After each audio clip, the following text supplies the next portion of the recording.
Hello and welcome to episode 122 of the Arena Regulars podcast. I'm Zach, And I'm Jeff. and we're your source for drunken Magic the Gathering arena content. That's right. Just a couple of regular guys drinking some irregular brews and talking about Magic the Gathering, in particular, the online client MTG Arena. And this week we were gonna talk about something. It's been a little while since we've had an episode. We had plans for something, but we've changed it last minute. So we'll get into that shortly. But first, each week we both bring a beer. We drink Jeff's, then drink mine, rate them on a scale of bronze to mythic, and choose the best for last. So with that, Jeff, what's on tap? All right. So I'm excited to announce that we will be taking a look at some beers from a brewery called Mm, Sawdust City. yeah. This is in, I think it's out of Gravenhurst, but Yeah. essentially you might, if you're anywhere around the area, or maybe even not, you might know of it as like the Muskoka area. This is where like the really rich cottages are in Mhm. Ontario. And so this place is actually like just right around there. And they have some really interesting stuff. So we picked some stuff out, and I wanted to start with a beer that's called The Princess Wears Girl Pants. Uh, Yes. this is a big one, We were just talking, we often start these types of things out with like the most boring beer they have and try to work our way to the interesting ones. Not this time.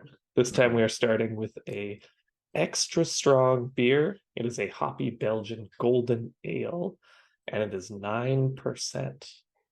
Woohoo! Um, yeah, also the art on it, the girl pants are in fact coveralls Mhm. that are like hanging on a clothesline with everything. There's a tiara there as well, as you can see. But um, yeah, I'm excited for this. Jeff, let's crack this open and get started on this tap takeover. So Sada City actually on the show, it's funny because we figured this out years ago, and I think Jeff forgot at a certain point. Yeah, Um, but definitely did. basically, this was a brewery that we see often in our liquor stores, and for whatever reason, was just always in our minds, kind of thought of as like, oh yeah, they're okay, like their beer's fine. And then Mhm. every time we would have one on the show, we'd be like, that was so good. That was really Yeah. good. I like that a lot. And then over time, I slowly had to change to be like, no, Sada City's good. It's really good. Anytime I get a beer from them, I always like it. And then when we were talking about doing this, Jeff kind of forgot and was saying like, "Oh, they're okay." I'm like, "No, they're good. I swear they're good." So we can Yeah. hopefully this will prove that they are a great Ontario brewery, and everyone will think the same thing that we do now, or will at the end of this, I'm sure. Yeah, I wonder what it is. Like, it must have something to do with their marketing, but when I look at it, I'm like, I kind of like this. I like what they're doing here. Yeah. So But something about it just tells my mind like the beer's like slightly above average, but not mhm, great. yeah. Um, and then when I haven't had one in a while, I'm always like, oh yeah, they're okay. And then you have one. You're like, oh, these are great.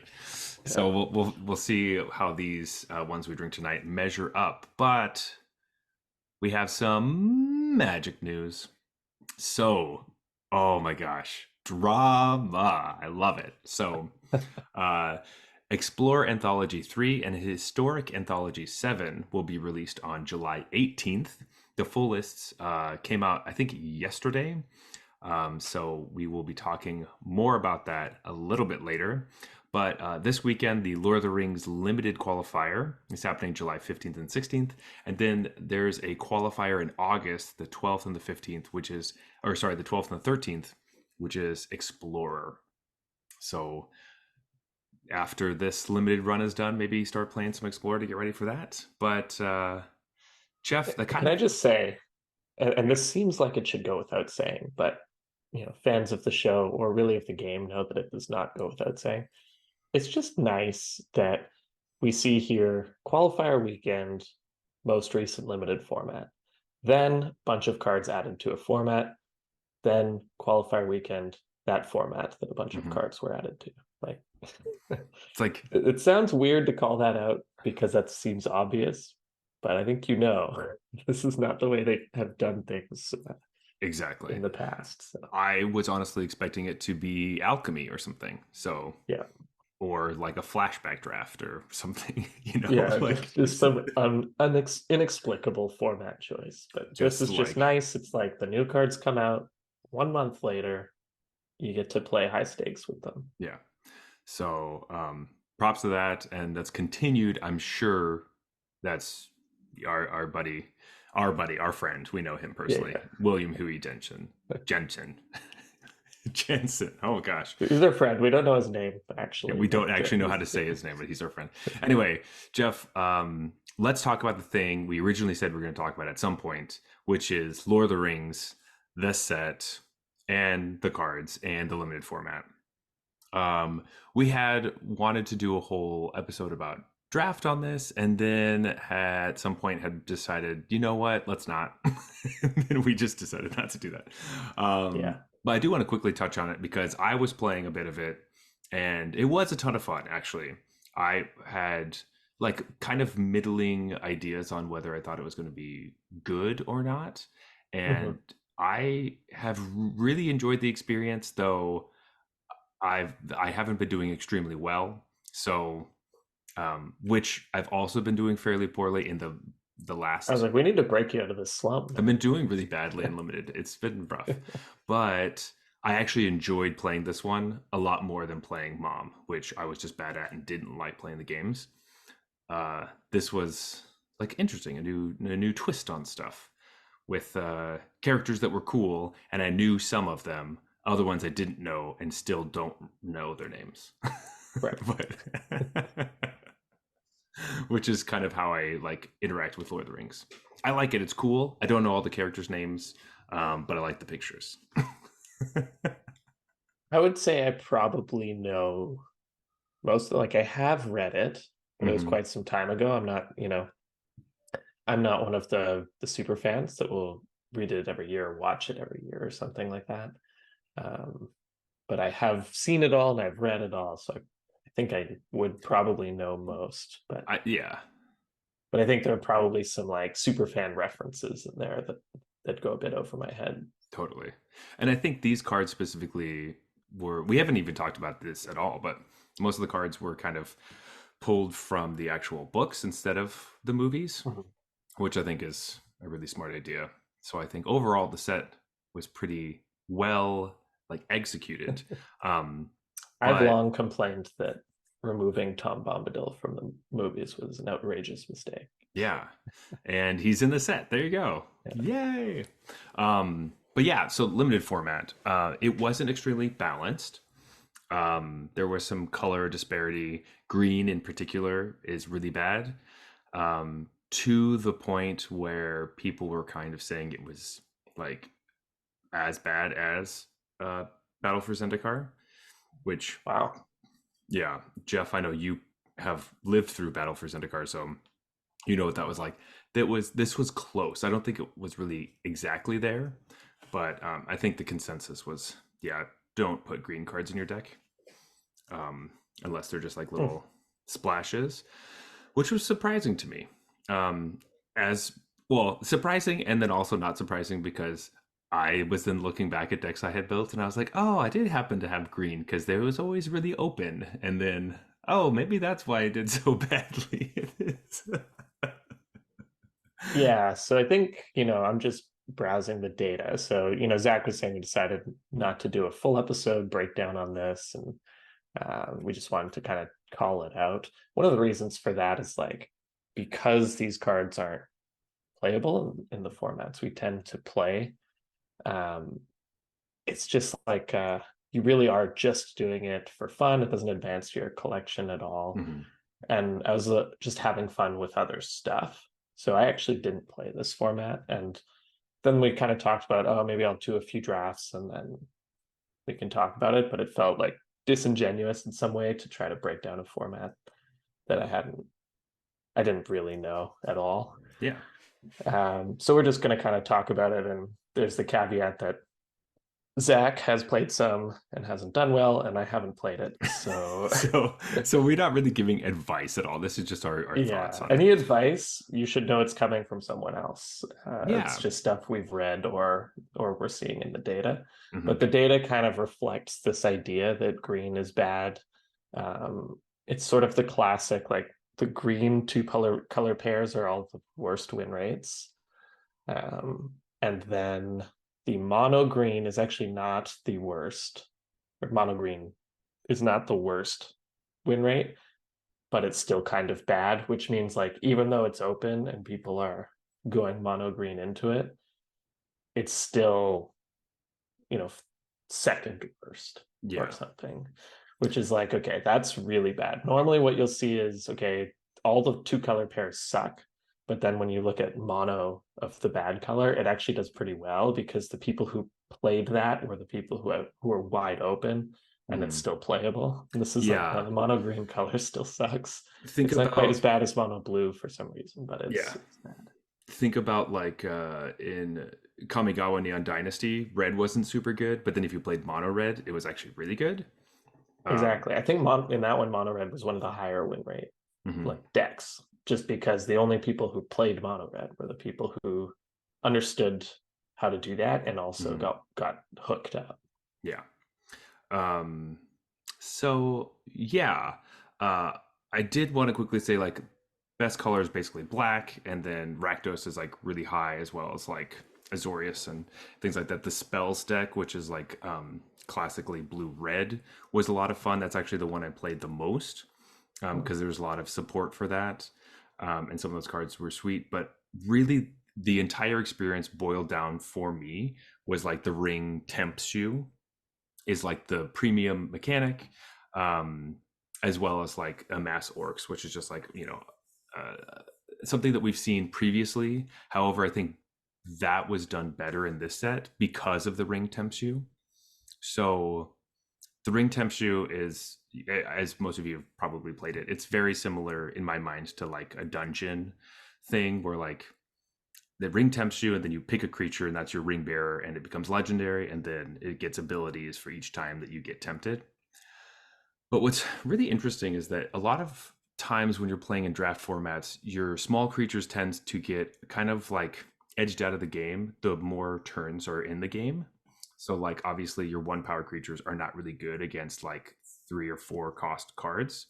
Mm-hmm. But in this, the first thing that happens is when your creature gets tempted by the ring, is that it can only be blocked by creatures with power equal to it or less. Or sorry, no. Yeah, equal to it or less. So it has to be really small. So what you want to do is tempt your one like power creatures so that the only creatures that can block it are also one power creatures or 0 power creatures, Right. which gives all of your little like weak creatures a really strong um, they're very useful. So anytime you see creatures that are like 1/3s or 1/2s end up being pretty good. And then also that plays well with amass orcs because if you amass orcs 1, you get like a 1/1 that's actually very useful. Besides just being something to sack 2 other abilities, you want to have a 1/1 when they have 2/2s and up that like cannot block your 1/1. And as you get tempted more and more, when you attack with it, you get to loot, which is really good. And that ends up being a huge part of the game is trying to get to the second tempt of the ring. So you can start looting through your deck, which is always really powerful in limited. And then the Yeah. final one, you start killing them because it deals 3 extra damage.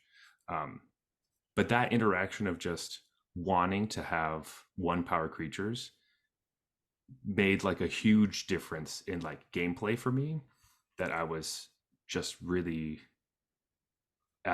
I liked how we found a new way to interact with combat basically.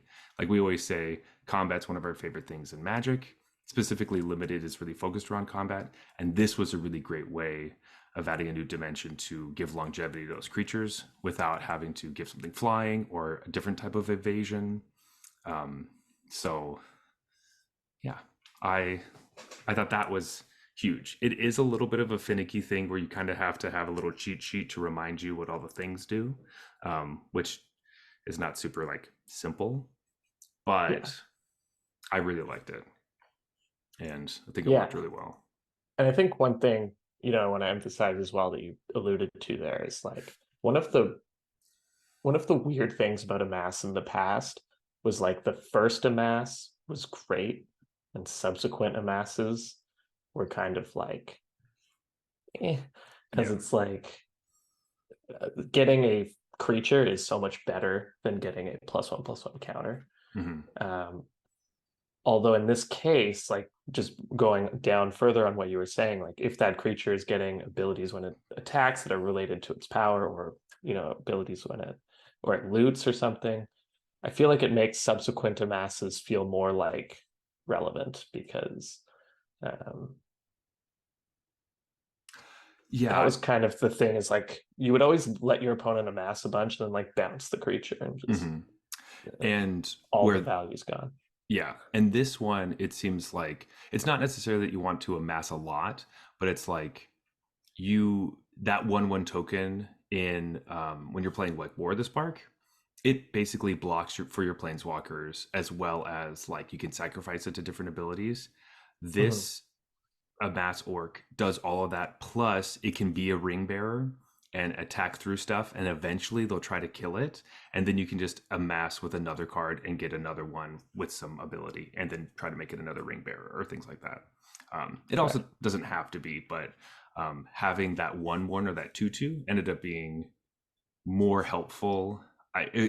There was another dimension. You could build another game plan, because the set also has like there's a lot of sacrifice themes, which is really great. So that's good for that, ability and things like that. So Yeah. Wonder why red black is so good. yeah.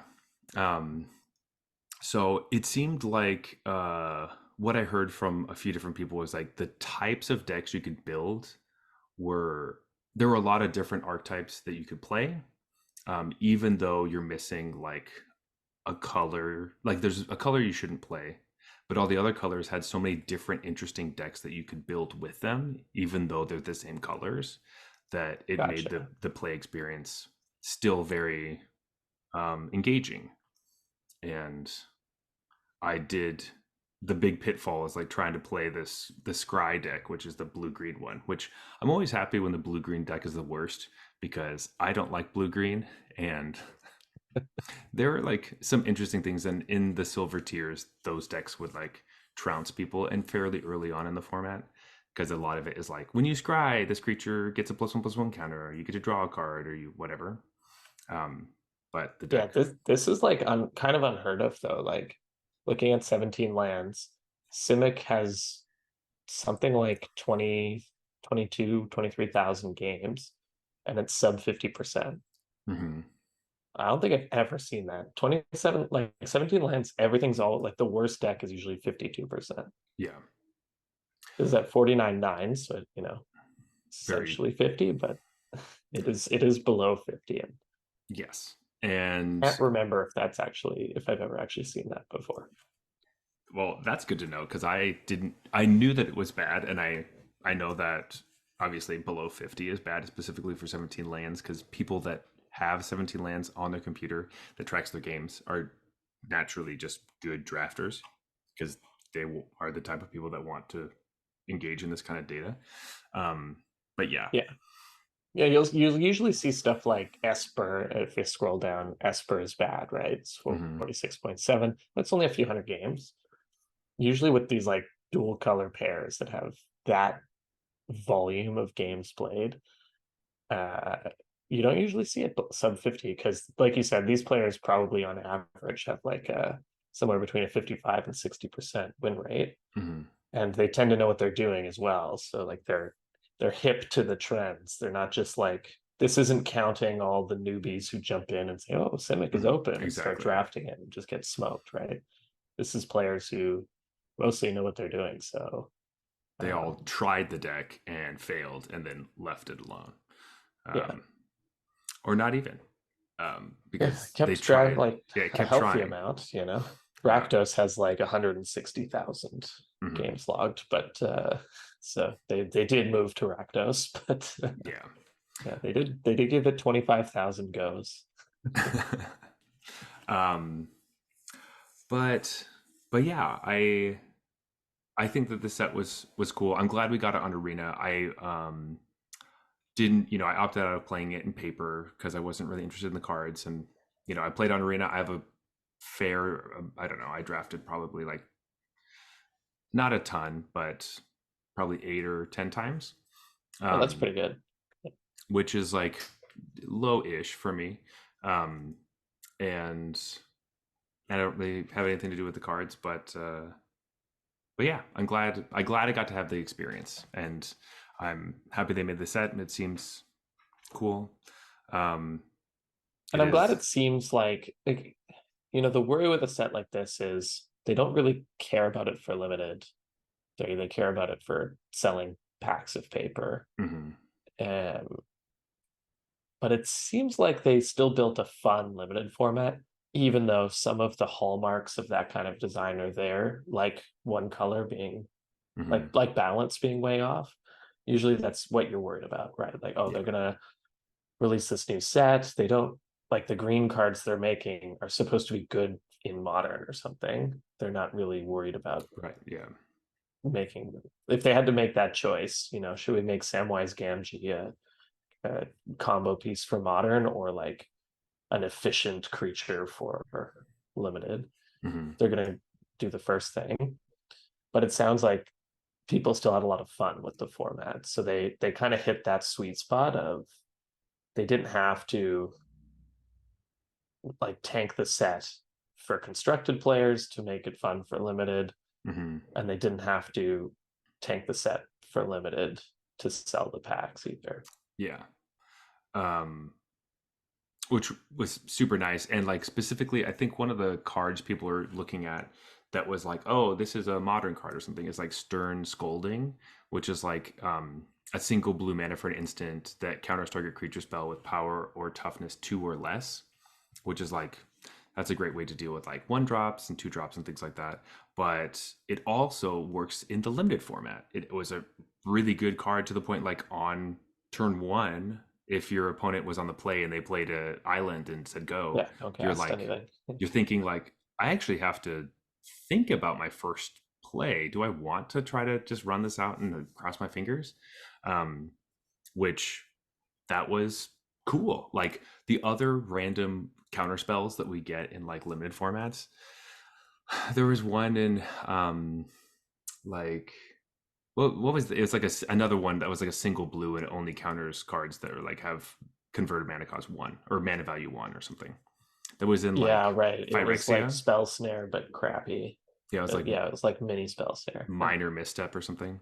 Um, anyway, that was Oh, not. right. That's what it was. It's Yeah, fixed mental misstep because that's mental misstep, but mental misstep had Phyrexian mana, right. and And mental this is misstep got like banned uber banned.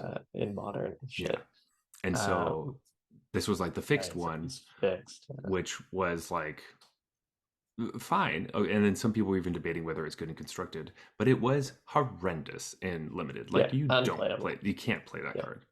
And so this is a nice nod of like, hey, this could be used for both, and it actually was, and it was interesting. Um, that's interesting because like my auto parser, my mhm, my internal chat GPT would filter that card out immediately and say like yeah, that's not a limited card. But like recently, limited formats have been a lot more about 1 drops and 2 drops than when I made that decision. Like yeah, probably when I was building the autopilot, so to speak, um, that card is unplayable always. mhm, And so it's cool to see that maybe we're entering a limited environment.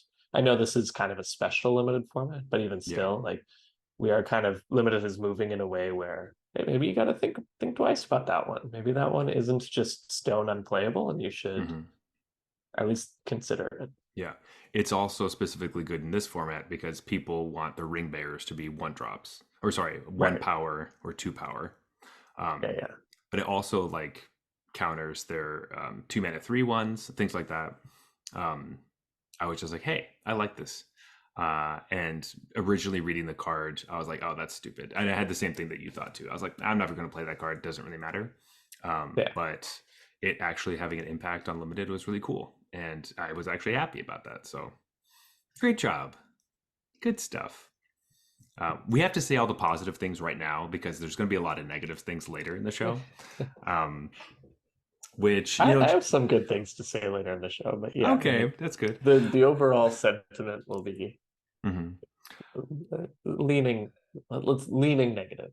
Yeah, I am also like at the point right now where I'm okay if we start talking about the anthologies, because I have a lot to say about it because there's a lot of Yeah. stuff going on. Also So have a healthy amount more of this 9% yeah, here. So that's kind of what we think about Lord of the Rings. If you want to talk to us more about it, or me specifically, or I don't know if you're over it already, who knows? But just find our Discord channel. It's in the links in the show notes. Join that and talk to us about whatever you want, because we have some good questions there, which we'll probably be answering more of those in the future. But right now, um, anthologies. So this weekend, all the previews came out, and I was pretty excited for this. It's our third Explorer anthology, and that's the one I was mostly focused on because I haven't really been playing Historic really since Explorer came out, and I I was worried because so let's just go through how it went. So we got announced that there's going to be this anthology, and they gave us 3 cards for each of the different anthologies. Each of the anthologies is 25 cards that will be added to Arena. All the normal things apply. You can pay like 4,000 gems or 25,000 gold to get it, and but you can also just use your wild cards to get the cards, which is what we recommend. Always use your wild cards for the ones you actually want, because most of the time there's a bunch of filler in this set so that they make money off of it. So don't buy either of the sets unless you're like stone cold no you're going to use, I don't know, 10 of them, 10 play sets of them. Don't. But right. specifically for the Explorer one, don't. Like really don't. It's Yeah. So and maybe we should nip that in the bud right away because the reason you might say, hey, this one has dual lands in it. mhm. Like maybe I want to play a set of all of those anyways, and then I'm pretty close to cracking even on this. Um, as much as we love dual lands here, these are not the ones that you want play sets of. Mhm. These you probably don't want at all, Yeah. but you might play one or two in your deck, depending on your deck. Mhm. But I think given what's available in Explorer already, my guess is you're it's not playing any of these. it's not worth it.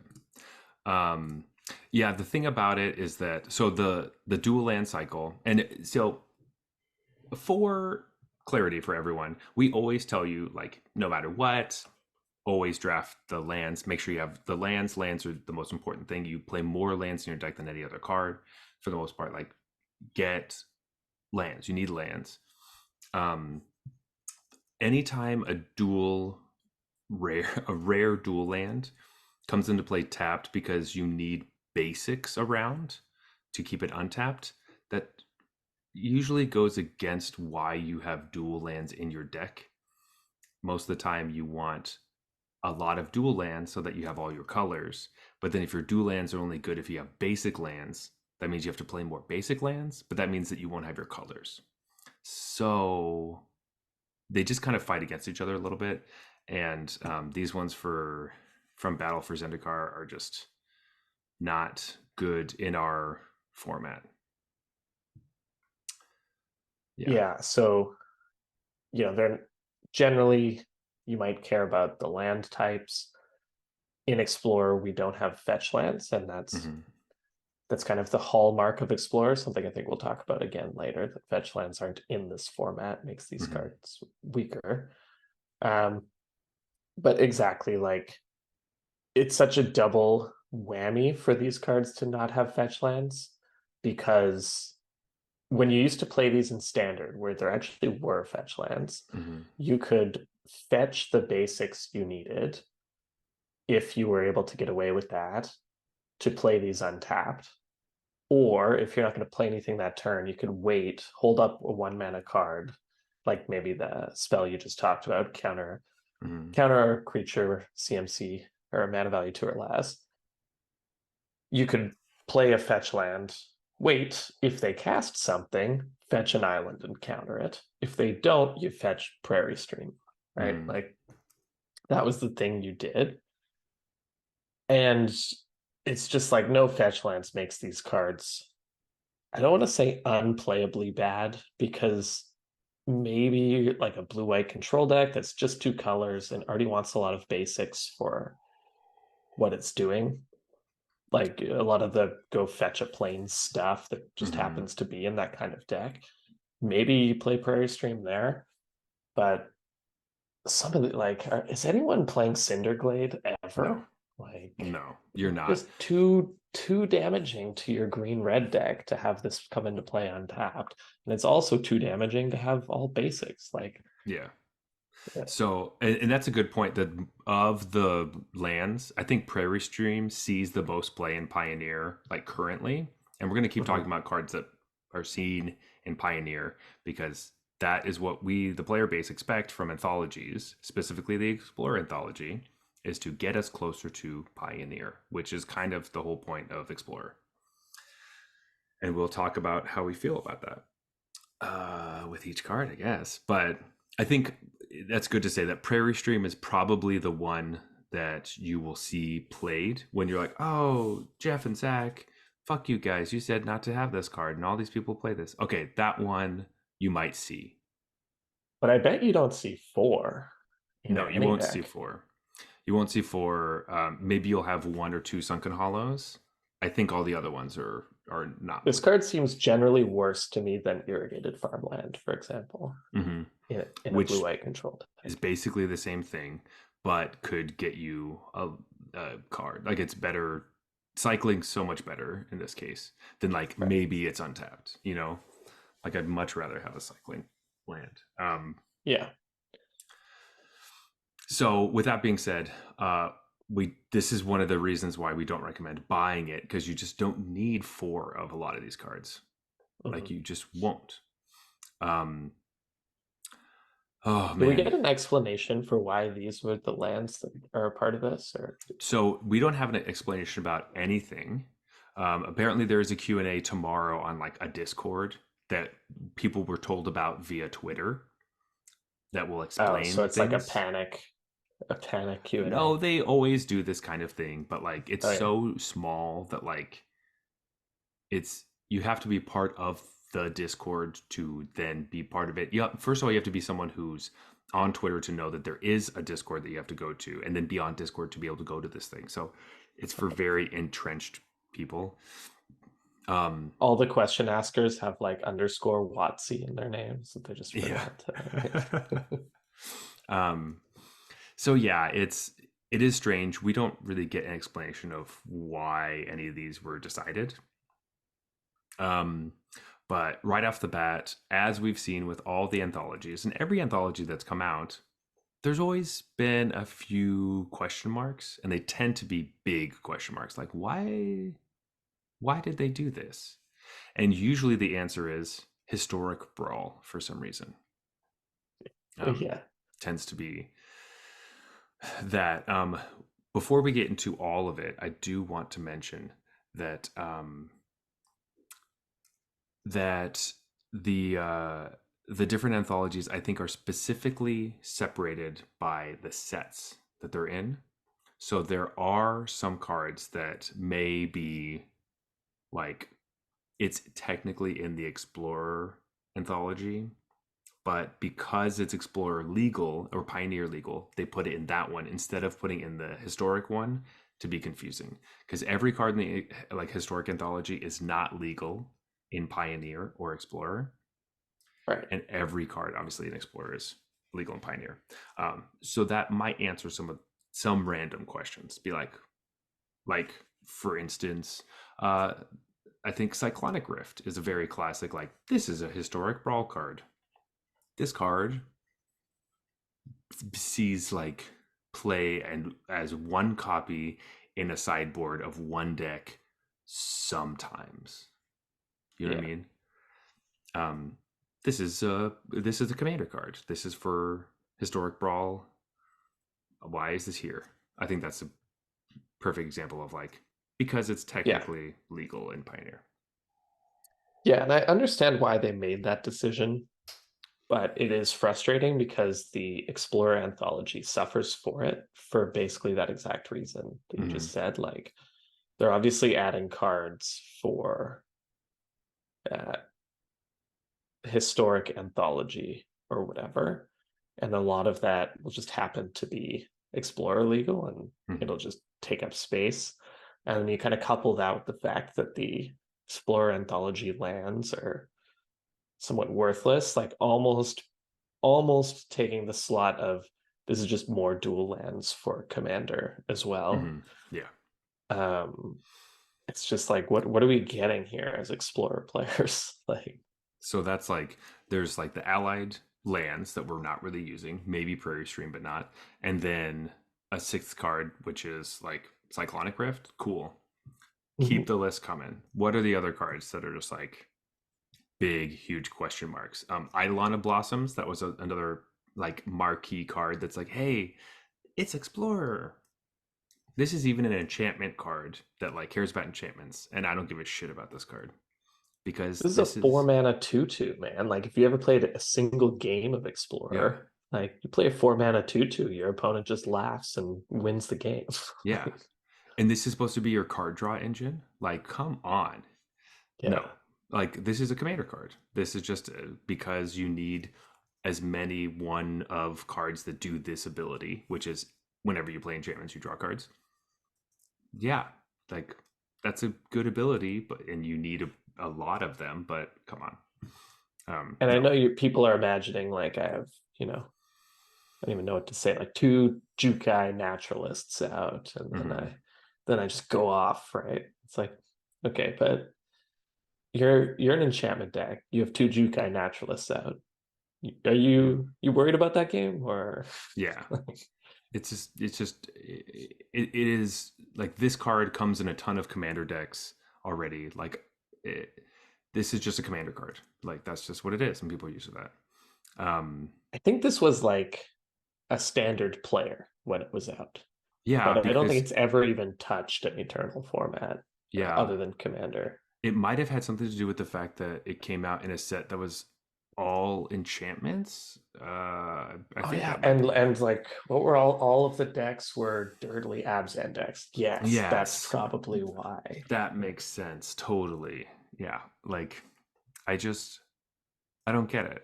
I get it. Like so Cyclonic Rift and Eidolon of Blossoms are the main marquee cards that they first show us, as well Mhm. as Deathrite Shaman. Okay, I can Hey, see. I'm gonna defend Death Right All Shaman. right. I love this card. I'm not saying I don't love Deathrite Shaman. I just think that this is another trick. So remember when they gave us was it Death Shadow? Yeah, Like and that was a trick, being like, hey, here's a card you've heard of before, or you maybe played in Modern. It's really good in Modern because Modern has very specific things that are good with this. And those things happen to be fetch lands because you lose life when you fetch and then shock yourself over and over again. And it's really good. You could turbo out this great creature. Why is Deathrite Shaman so good? It cares about exiling lands from the graveyard or things from the graveyard. But the main purpose is it's a mana dork at its very core, yeah, besides being a planeswalker. If you don't yeah. have Besides being a 1 mana planeswalker, it's yeah. yeah, it's if you don't have fetch lands to make this mana dork work at the beginning to pump out all your stuff and then start doing the other abilities on this planeswalker, quote unquote, it's just a 1 mana 1/2 that like sometimes hates out your opponent or Yeah. sometimes does things. But like it's Oh, just for it's sure. it's it's gonna be it it makes me like it got banned in Modern. So like when that happened, I was like, oh, that card's so cool. And then for a long time I was like really interested in that card and thinking it's so cool and all this stuff. But having to be like, it's not, it's not, it doesn't have the same things around it. Like it was built for something else. And this is not that format. So it's not a marquee explorer or pioneer card. People don't play this card in Pioneer. It's Yeah, not. and I think like maybe to underscore some of this discussion for people who maybe have no modern experience, something you might not know about modern if you don't play it is that in almost every deck, most of your lands are fetch lands. So people are probably imagining, oh, the green black deck only has 4 fetch lands. The mono red deck probably doesn't even play fetch lands. That is not the case. The mono red deck will play all of the red fetch lands, maybe not 4 of every single one, Mhm. but it'll play 4 of the red white one, and then it'll subsidize that with some other ones. The green black deck can play any fetch land that touches either of those colors on top of, because you can fetch a dual land. So you, even like a green red fetch land can go get you a green black land.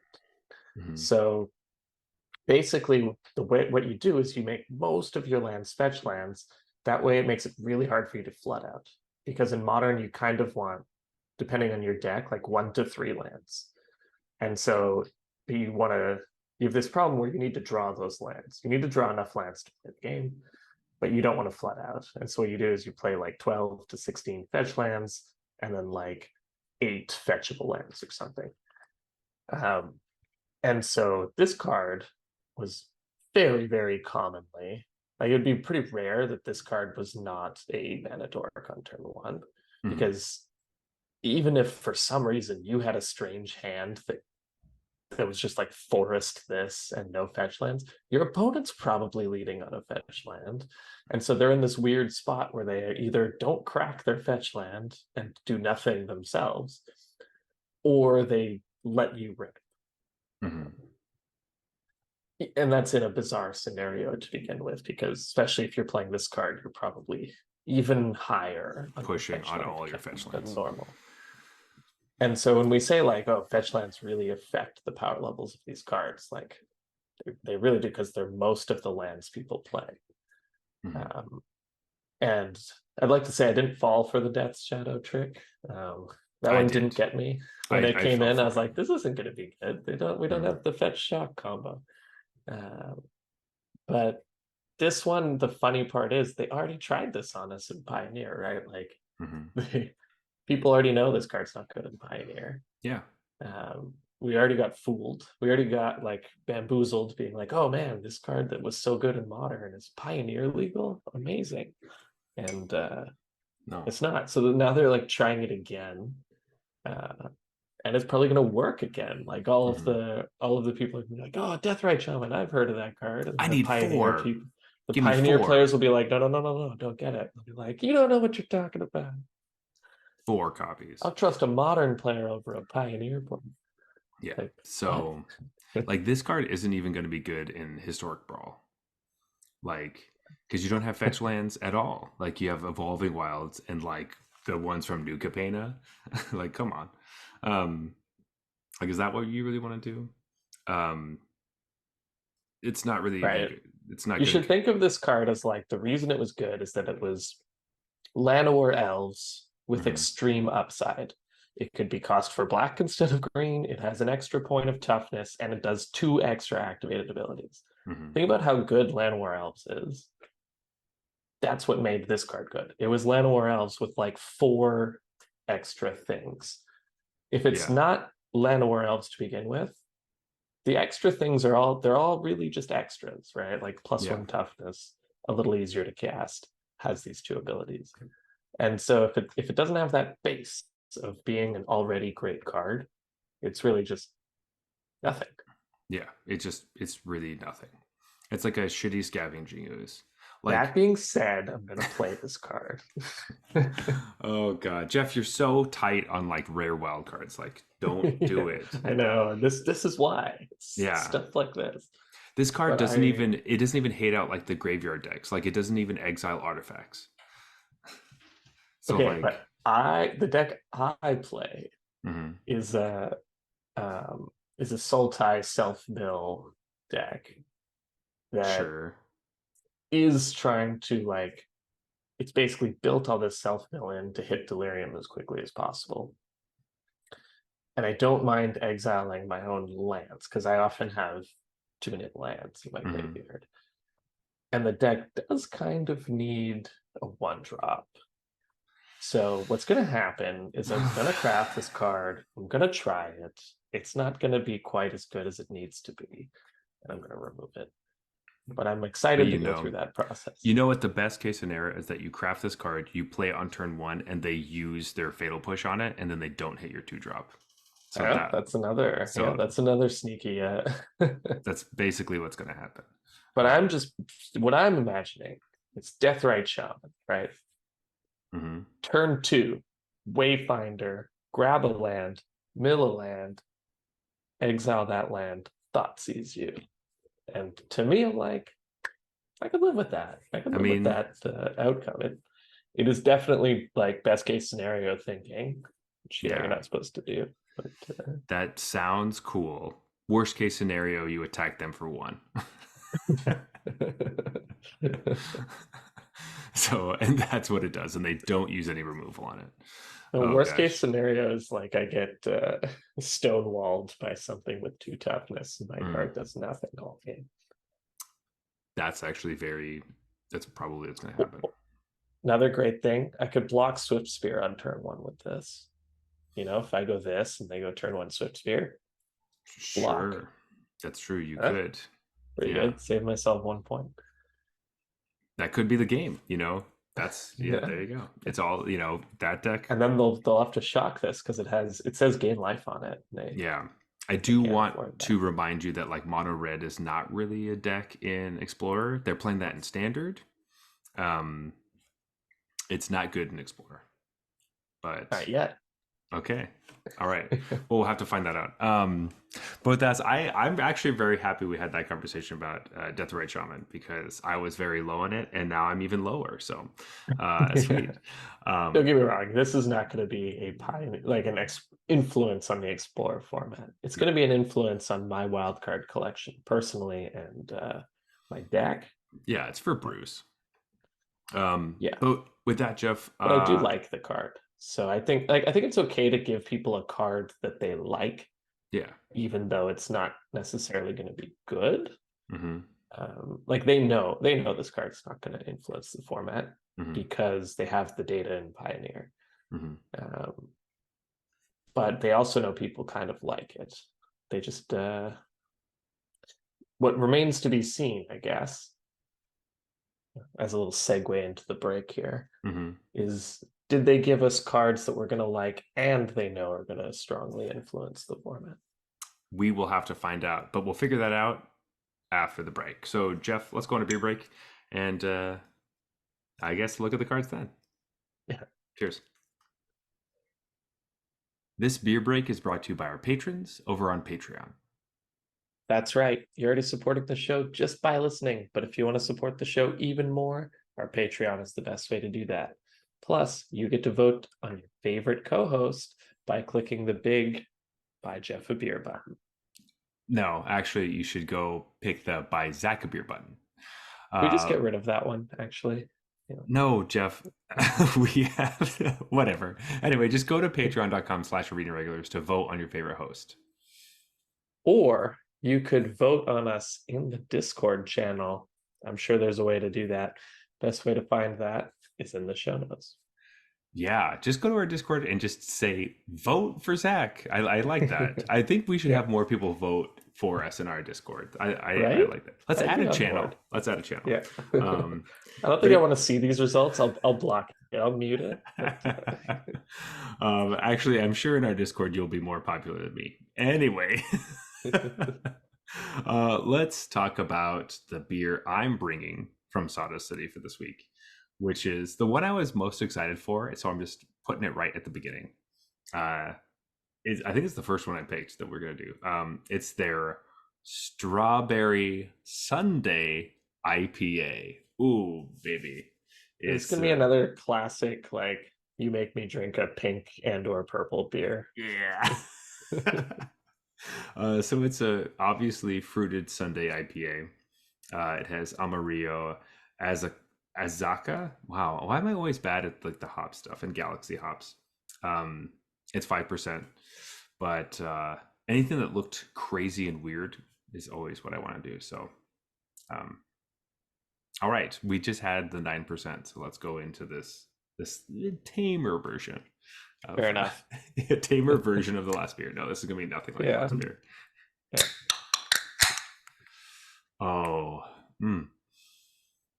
Okay. It smells more like beer than I was expecting, but the color is what I was looking Yeah. for. Yeah. It's pink. It's very pink. Uh, it's just, The I just, origins of the show, man. it really is just me forcing Jeff to drink purple and pink beers. Um, oh, Oh no. no. Oh, all right. Hey, Jeff, I just want to see your face.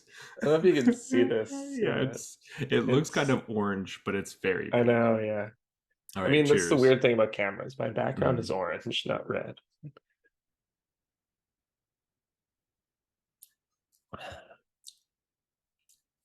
All right. I'm sorry. Right. Anyway, okay, let's get talking about magic again. Yeah. I'm All sorry. right, Zach. So oh, I want to start us off strong on this discussion of Okay, re-entering into the Explorer anthology. We will totally. talk about the historic one, but as you know, we play a lot more Explorer than historic here, so we'll focus on the Explorer one. This is something that I think is well. I'm here interested to hear your takes on it. But how do you feel about bringing in the original, the OG Ravnica charms? So, um, this this is so stupid. Um, so this is I've multiple things to say about this, but we are getting the the charms from Ravnica, like the return to Ravnica charms. Sorry, is what it really should say. But we're only getting 5 of them, and they're the 5 that people play the least, maybe almost like the one that looks like I don't know if I'd play any of these. Maybe Golgari Charm might like see like a sideboard slot in like Greasefang. Like there's a possibility that regenerating your creatures might be like okay, but like Boros Charm, no. Azorius Charm, no. And Rakdos Charm, no. Those are the ones that like even Rakdos Charm is the one that people play in Commander. So like even if you're at the Commander thing, you're not even putting in the the one that they play in Commander. Like this is crazy. Like I cannot believe that they decided to do this. So we have 5 charms: Golgari, Simic, Izzet, Gruul, and Orzhov. Okay. When I read through the list, I was going through and I was like, oh, cool. They added the like and I guess when I say OG charms, like There there weren't wasn't is a charms. charm in original Yeah. Ravnica. This is the Yeah. first like, Hmm. but you're right, it's not from original Ravnica. Um but I was like, oh, cool. Like there's a bunch of these that are super common sideboard cards. And then I looked and the 5 they picked, I was just like, my literal immediate thought was like, did they pick the worst 5? Like literal, like top to bottom worst 5. I don't think that's quite true, but like it's close. It's close. Who plays It's who plays Gruul Charm, man? it's it's it's because yeah, Grill Charm fucking sucks. Um Orzhov Charm I've never read before, and it seems almost interesting to me, except for the fact that like it's not good. Orzhov Um Charm is the card that every time I read it, I think I've missed something awesome. Like, whoa, how have I overlooked this? And then like a detail jumps out at me, like mana value 1, or like, just mhm, like, oh, it's because it's terrible. because But it's like bad. the design is there for a sweet card, So but it's the just like yeah, so of these, I was talking about Golgari Charm because like that's an actual deck in Explorer, and like they already play. The reason it looks familiar in Greasefang is because they already play like the Witherbloom command, which is like looks similar. Mhm. Um, It does so actually, yes. yeah, in that way, it doesn't. This one doesn't do anything with like your graveyard, but like maybe having a card that can blow up I don't know, rest in peace or something is something they care about. I don't really know. Right. Um, No, but that's the one that also I was like, okay, this one's probably not the worst. like, Like, it's conceivable you would put this in a sideboard because basically what these cards do is they do three like weak effects that could be good in the right situation or against the mhm, right deck. What that is powerful for is two things. In like standard, it's good to just have flexibility, and that's worth a lot. mhm, In a set format like Explorer, that flexibility actually is not particularly useful. Like you don't that's why you don't see these kind of generic mid-range decks with these super flexible cards that are kind of good against everything as much. Like even the mid-range deck in Pioneer and Explorer is borderline and fucking aggro deck that can just play forever. mhm, Um, but that's what these cards ostensibly give you. What they really give you in Explorer is it's it gives you like two more sideboard slots because like there will exactly. be Yeah. two decks where these things are each of these three modes is you're siding it in for a different mode against different decks. So in order to play this, there has to be like a deck that has a lot of X1s Mhm, and then a deck that has a really powerful enchantment that you can't beat or that is mhm, all enchantments or whatever. Or you care about board sweepers. You could probably mhm. 2 to 3 is enough to put something like that in your sideboard. Um, I don't think that's currently the case for Mhm. Golgari Charm, but I think you mentioned Rakdos Charm. Like I've played Rakdos Charm in Yeah. plenty of modern sideboards and Pioneer sideboards, and not just because like I tend to play Rakdos. I mean, obviously that's a factor because you can only put it in your deck if you have play red and Sure. black. But Rakdos Charm is actually just pretty effective Yeah. against a couple different strategies. Um, these are just like I don't know. These are just like generally Bad. quite bad. So, Yeah. and I think the reasoning behind this is that they decided to give us the ally battle for Zendikar lands and give us the enemy charms. That's what they did. What a shitty decision.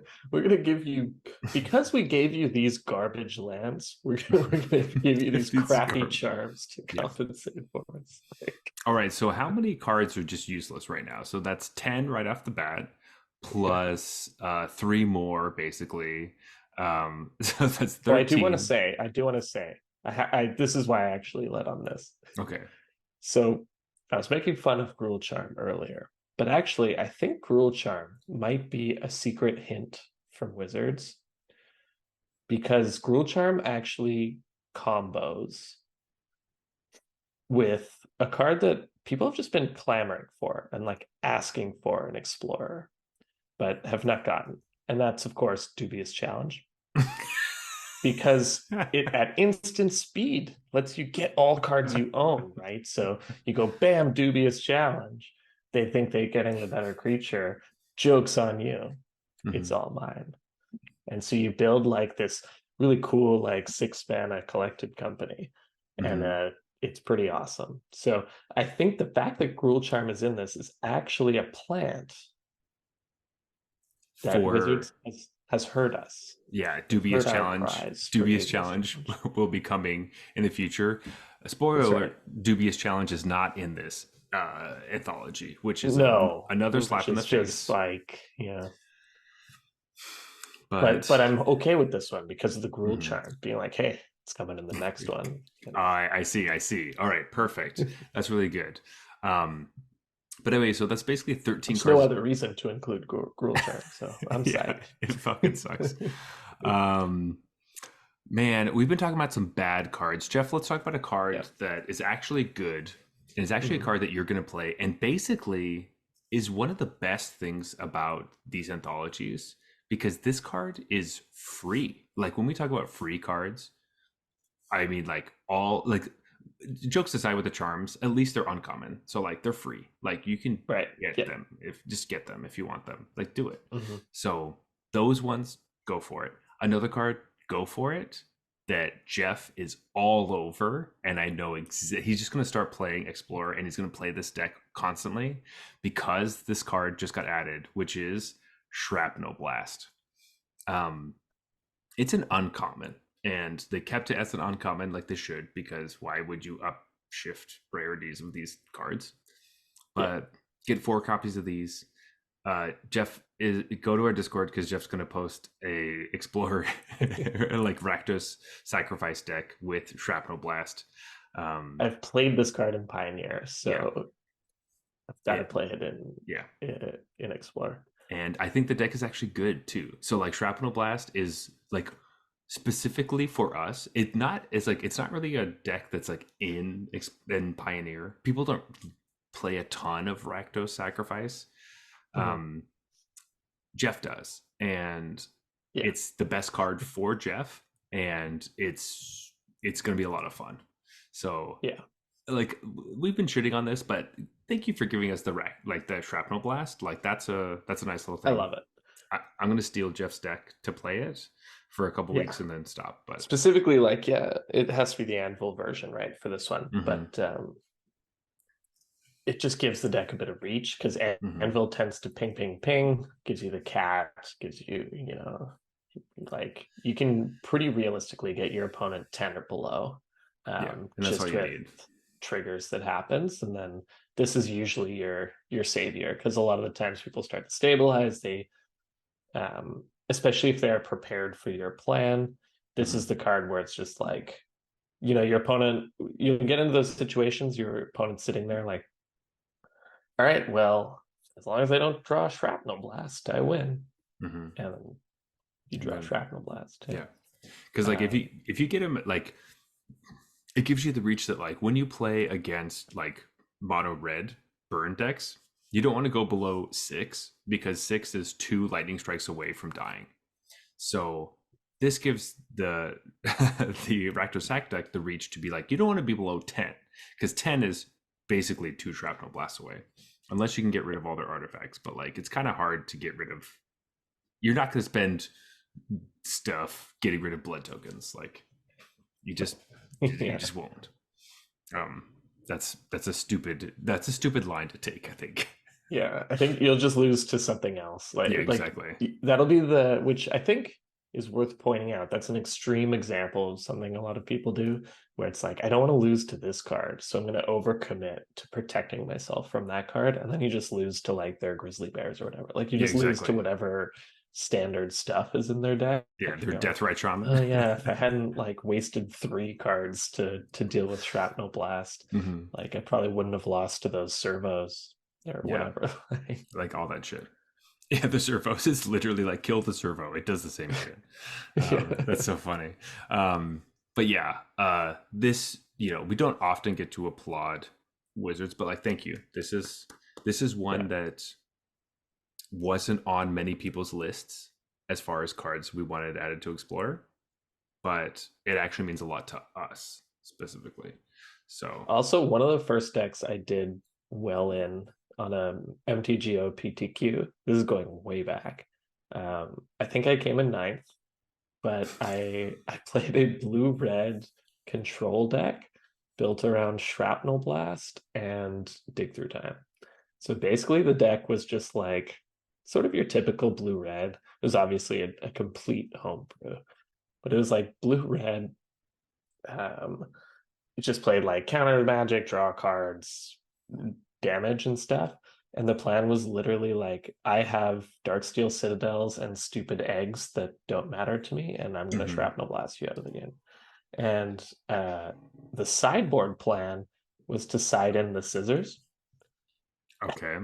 And it was really effective. I got a lot of hate messages in the chat, like a lot. But the thinking was like control, like can do okay game one because it was a creature based meta. So it's just like Mhm. kill it, kill it, kill it, take control of the game because dig through time is a stupid card. And then just like sort of transformational sideboard into what we now call like in soul aggro or whatever. Mhm. Um, and oh man, did it piss people off. I love that game plan so much. Like control to aggro is so funny. That's Right. hilarious Like the because opposite of they everyone's game. well, it's because they take out all their removal and add in all their Oh like yeah. yeah. And so you're like you're killing them. Oh my god, that's so funny. That's like it's very I love that deck. But that's I have a soft spot for Shrapnel Blasts yeah. because that was the card that never got sided out. Yeah. Well, Shrapnel Blast is also in by heart. I didn't play it personally, but like my best friend when we were growing up, he was a mono red player, and Shrapnel Blast was one of his favorite cards. Though he was using like ancient dens and like steel walls to that's Yeah, what he was using I didn't have to access to sack to it. such power. Yeah. But we were also playing kitchen table, and it was like kind of janky. But I've lost many times to like the Oh, sacking I'm talking tapping. about Ancient Den, not Steel Wall. That's the What power behind I it. understand. Yes, I know that Just so you you're know. talking about ancient den. I know. Um, or not ancient den. Sorry, great furnace. Yeah, You would use great furnace. But they do that makes this. sense. Yeah, that makes a little bit more sense. Anyway, so uh, I do have a special place in my heart for shrapnel blast, even though it was usually killing me. Um, so you can have those too, folks. Oh, well, that was a nice little breath of fresh air. I liked that Yeah. happiness. Let's continue talking to like some really shitty cards.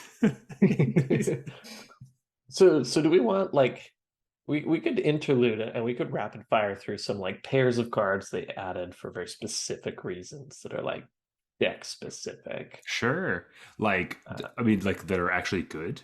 I was thinking we would go into shit cards, but like I'm fine with talking about good cards. okay, how about let's round out a couple of shit cards and then we'll do like because there are good cards that kind of came in pairs Hmm. in a sense. Uh, That's true. It's very true. Um, Basically, the good cards in this edition are combo cards. it's yeah. Um, so let's talk about those.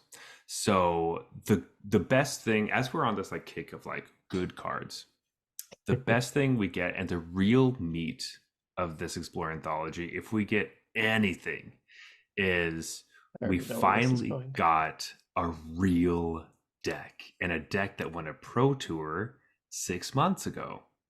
So we got World Spine Worm and Xenagos God of Revels. I These are was the so sure you were setting me up for Judges Familiar. I was so sure. No, I'm being completely serious. I was trying, I Okay. was not going to talk about Judges Familiar, but like that's a choice. That's what that is. That's That a was, card that's a that they definite, could have included and did. yeah. That sees no fucking play. I don't want to talk about that card, honestly. Um, even though that's a card I would normally like, but Yeah. anyway, so we got Xenagos and World Spine Worm. The thing I think is so funny about this, well, there's two things. First off, thank you for giving us one deck. Holy shit. We just needed, like, is it creativity? Won a pro tour and people couldn't play it on Arena? Are you kidding? Yeah. Like, that's cool. That's And we only needed two cards that aren't even that weird. Like, we have the capabilities to do these cards so easily. And the right. fact that Like creativity, you could even argue, is like born through Arena. Like it was born through the historic competitive mhm, events where people were like, whoa, this creativity card's actually really good. And mhm. like that's the competitive scene where this deck really started to thrive. And so it's like it's Arena through and through. And the fact that we didn't have the best pieces in Explorer to go get was sad. And there were still like cards you could use, but it wasn't the same.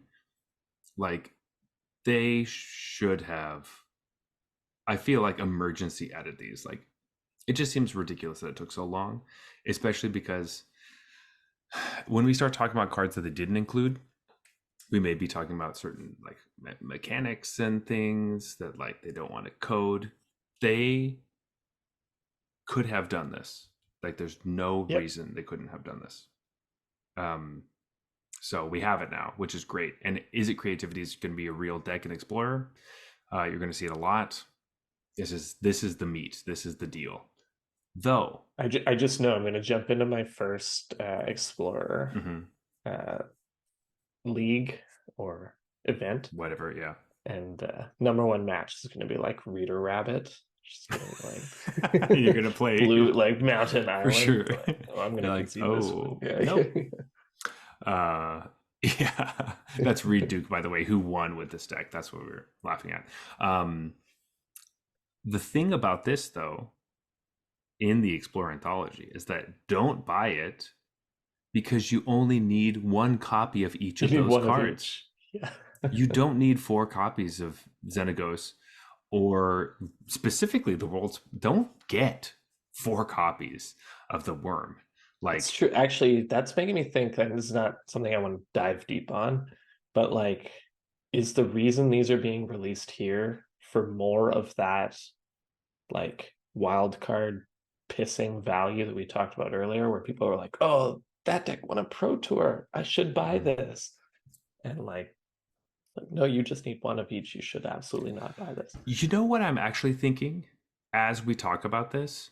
I think I need to change my idea of Explorer Anthology. I know, so we'll talk about this in a little bit, but there's been a lot of hate for this entire anthology, and we're laughing about it, and it is funny, but it has gotten to the point where a lot of people are very angry, and the person who's the most upset by this is the person I'm really sad has decided to step away from arena content completely, is Robert Taylor Fire Shoes on Twitter. What?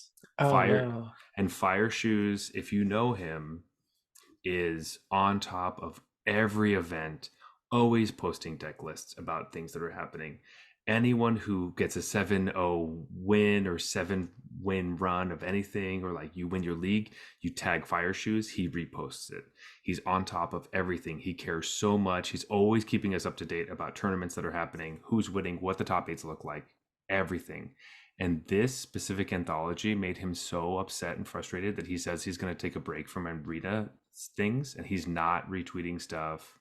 Don't tag him in things because he won't be reposting, because he's Oh, just so mad that the fact that we're not close enough to pioneer from these. If he felt like this entire thing was a slap in the face, wow. and it's been really sad. Like, that's the drama we're dealing with. We're losing Fire Shoes. We can't lose Fire Shoes. That guy, like, he kept us alive during like league weekend time. Like, he dealt with all that. Like, I don't I don't know. I don't know. Yeah, I remember way back at the start of this show, not to go on Mm-hmm. too deep a tangent, but I happened to do well in an event with Gruul. Mm-hmm. I top eighted it, and it didn't feel that real until I remember seeing on Twitter Fire Shoes like retweeting or tweeting my deck list without Mm-hmm. me like tweeting at him first or whatever. Yep. He just like, this was the top eight and my deck list was in there. And that's when I was like, oh shit, I really did Yeah. that. And At you're the like, just doing it in the event was like almost the opposite because I lost, right? Like I mm-hmm. lost in the top eight. And I was like, ah, crap. I biffed it. But then when I saw that, I was like, oh, okay, wait, no, there's a lot of people in this event. But that's what made me feel like get that feeling, was just Yeah. seeing him post my deck list. Yeah. Because he, like, this wasn't supposed to be a whole soapbox about Fire Shoes, but I was affected by he posted that today, so that's fairly new. And I was like sad about this. Yeah. And I would be so honored if I was ever, like, I've never top eighted, so like I would be so honored if he ever posted my deck saying that I top eighted something. That's like, and that's an amazing accomplishment, Jeff. So it's just so cool. And he's such an important part of the community online and in person. But him kind of stepping away from arena, that's bad. That's bad. Yeah. So anyway, we'll see what happens with that. I hope he comes back and will continue to do the work he does. He's going to keep doing stuff for MTGO and things, and like paper. but he's That's good at just least. Yeah. really mad about this. So we're ostensibly losing him, and that makes me really sad. So, um, anyway, I didn't want to bring it down too hard, but that was in the gripes and the drama of stuff. That's part of the big drama. Yeah. But to Um, bring us back, like you recognize this combo, you know it's in a top deck. oh yeah, That's sorry. that's kind of like fodder to get you to Mhm. buy it, but you only need one of each. So Exactly. And what I was going to say is that this specific anthology, I think it's not that they're actually like telling you, because it does feel like they're trying to trick you, but we are telling you this anthology is specifically meant to be piecemeal. They're giving you Mhm. sideboard cards. They're giving you lands you might need one of. They're giving you combo cards you need one of. Everything is one of. There's one card you need 4 copies of that's not even a real deck. Like that. So wait. Um, but everything else is like one of stuff, like literally one. So do not buy Explorer Anthology. Do not buy it. Yeah. Um, Nope. no. Um, the other like combo or pair I Mm-hmm. wanted to talk about is we have Sylvan Scrying here, and we also have Thespian Stage. So um, for those who don't play Pioneer, there's a combo deck in Pioneer. It's called the Lotus Field combo. You get Lotus Field, Mm-hmm. understandably, out on the battlefield. And when you get multiple Lotus Fields, you can just start doing outrageous things.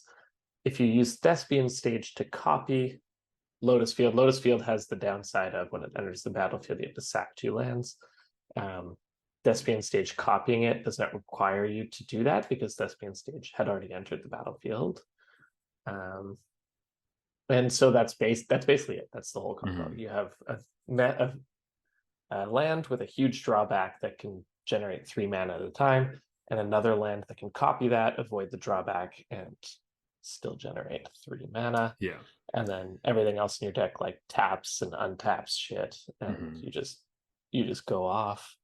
And Sylvan Scrying is obviously huge in that deck to help you find these 2 key pieces. So these are cards that you would want 4 of in that combo Mm-hmm. deck, but one's an uncommon and the other's just a rare. So Mm-hmm. if you're super interested in that combo deck, you don't want to buy this. Either you just craft those separately. Yeah.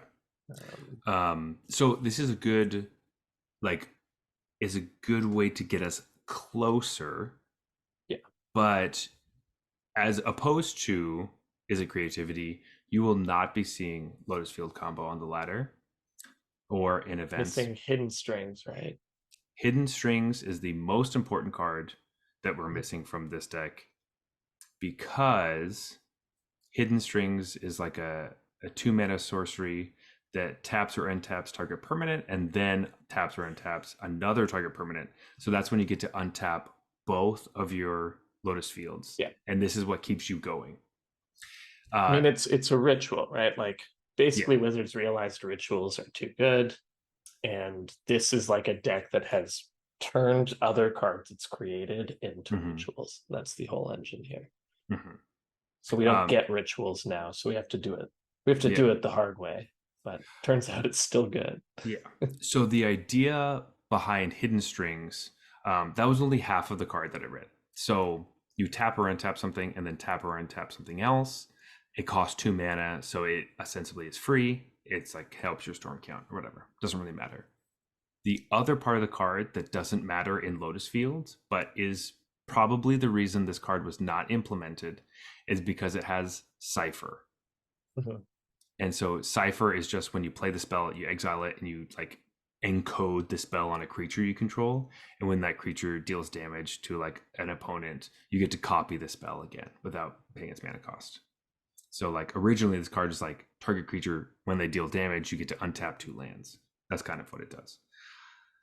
That's not how it works in this deck, and it doesn't matter. And Cipher doesn't really matter in the deck at all. However, I'm almost like 100% positive that like this is the reason it wasn't part of this anthology, because adding an entire new mechanic to Arena is a lot harder than just adding cards that don't have new mechanics on them. You can like copy things, that's very normal. Other cards fetch stuff, that's fine. Adding Cypher to Arena was something they didn't want to do yet, and so that's why we don't have hidden strings. Yeah. Although to me, it's like this is an iconic deck. Mm-hmm. Even though it's a deck I hate, I don't enjoy Mm-hmm. like playing with or against personally. It is an iconic deck of the Pioneer format, so I wonder if it is worth it, because like when are you ever going to code Cypher? Cypher's not relevant ever, pretty Mm-hmm. much. So The if not now, then when? But I think they'll do it at some point. Like we will get hidden strings if they want. If okay, so this is the new conversation. Does Wizards actually want to get Pioneer on Arena as fast as possible, or is this showing us that no, in fact, they want to dole it out as slowly as possible and do things kind of whenever they feel like? Because putting Cypher on Arena isn't going to do like it is a lot of work, possibly. I don't know. I don't know if it's a ton of work or not. I I have feel no like idea. it can't be, but like I don't know how their code base is Yeah, structured. I don't I'm sure understand. like all code bases, it's a It's mess. yeah, it's specifically Arena is a huge mess. Um, but the deck is unplayable without this card. Not completely unplayable, but like it's not what it really is. Like it doesn't Yeah, I combo mean, off on this turn is four. like, yeah, this is like a, a deck without Dark Ritual or whatever. Like, it's It not the needs it. same deck. Yeah, Yeah. it's not as explosive. Like it, adding Thespian Stave and Silver Scrying will be helpful. People may try it, but specifically Lotus Field missing from the Explorer format is a big reason why it's really difficult to like practice Pioneer on Explorer because you don't have the big deck, and Lotus Field is the big deck. Like Yeah. you expect to play against Lotus Field, and the other decks you can play against. You can play against Devotion. You can play against Rakdos. You can play against I don't know any of the other ones, Grease Fang, and all those. We get creativity now, which is great. We're just There you missing go. Yeah. Lotus Field. So the I don't think we're gonna get there. We're missing hidden strings. Dark Petition's the card that we really need, but that one's less important. It's really hidden strings. Yeah. And If you have hidden strings in the Lotus Field, like combo, you mhm, can find ways to win. It doesn't have to be yeah, Dark Petition. yeah. We have That's just the other, de facto one in Pioneer. yeah, When you can generate this near infinite mana, mhm. Yeah, it's fine. you figure something out. So that's a big thing. I also have something that you might be interested in, but because you already talked about this card, and it's a card that Mhm, you really liked and you had played in Modern, mhm. but someone had mentioned on Twitter, I can't remember, I'm so sorry if that was you, but I don't remember. But they were saying that the reason we're not getting Delve cards because Treasure Cruise and Dig Through Time were two big cards that people have been hoping for and we don't have because Sure. Delve is not a card or a mechanic that's on Arena, is Yeah. because they were speculating that they will bring Tarkir Block to Arena as a remastered set Ah, at some point. And they said they were thinking they'll keep those cards for when that comes out. So that makes sense to me because people will draft Tarkir if it's on Arena a yeah. ton. Tarkir was great. And a And the remastered, draft format wasn't dependent on fetch lands. So yes. Um, the remastered format could be weird because it probably will include dragons, and that was not everyone's favorite. All three was not everyone's favorite. mhm. So the remastered set draft might not be very good, but it will get people to do it. Well, they actually didn't do all three. They did this weird, like it's Khan's Fate and then Oh Fate right. Dragons. Oh, I Yeah. forgot about that because it So was I don't know what they're gonna do with the remastered, mm. but But anyway, so that is what we think about like Treasure Cruise and Dig Through Time. All the Delve stuff, anything from Tarkir Block is probably waiting for a remastered set. Um, yeah. Also, I love Court of Calling. mhm. So we get Court of Calling, which is cool. That's more of just like a fun brewer thing. That's not necessarily like a. Love it. Will Mhm, craft that one. Probably won't end on a deck that involves it. But mhm. Um, the other cards we didn't talk about are Abbot of the Keep, or sorry, mhm. Curl Keep. Yeah, Uh, a card I have played in mhm. competitive events. It seems fine. Voice of Yeah, it's not good enough Resurgence. for Explorer. It was barely good enough when I played it in Standard. Yeah. Voice of Resurgence was a huge card in Standard. Kind of Yep, has good fallen card. off since then. Not good enough. Yeah, Obsidat Ghost Council, really cool card. Always loved Mhm. it. Not good enough. Um, Commander. I don't know yeah, why that's the to- only thing I can understand why that'd be there. yeah. And then Omnath, Locus of Rage. Get all the Same thing. Omnaths on, I guess. It's like, okay, Yeah. people like Omnath Omnath, I tribal. guess. But the card that is really like the shining star of this entire anthology, the one that everyone's been waiting for so long, and I can't believe it's taken this long. I've been playing decks that could use this card because I love a card that works with this specifically is a quarter shield. Yeah. Why have we not had this on Arena before? This is thank God we're getting a quarter shield. I've been asking for this card since we started. I'm just kidding. I fuck this card. What the fuck?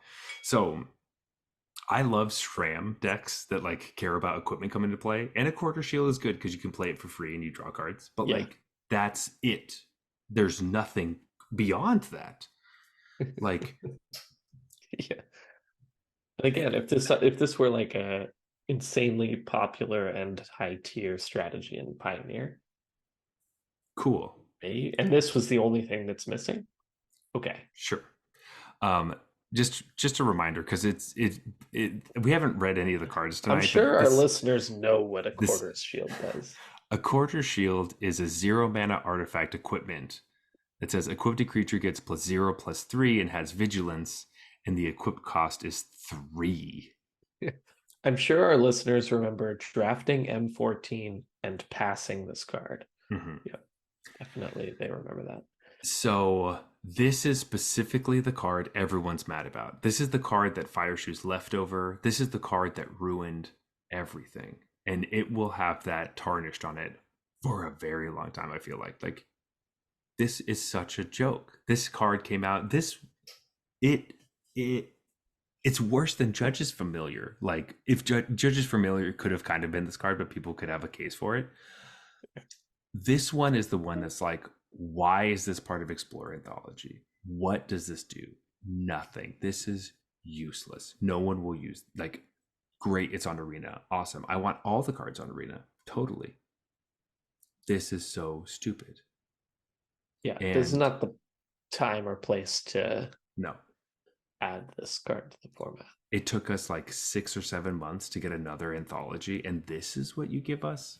This is ridiculous. Like Yeah, in I think that it's like the cherry on top of the too crappy cycle cake, right? Where you're yeah. just like, come on. Oh.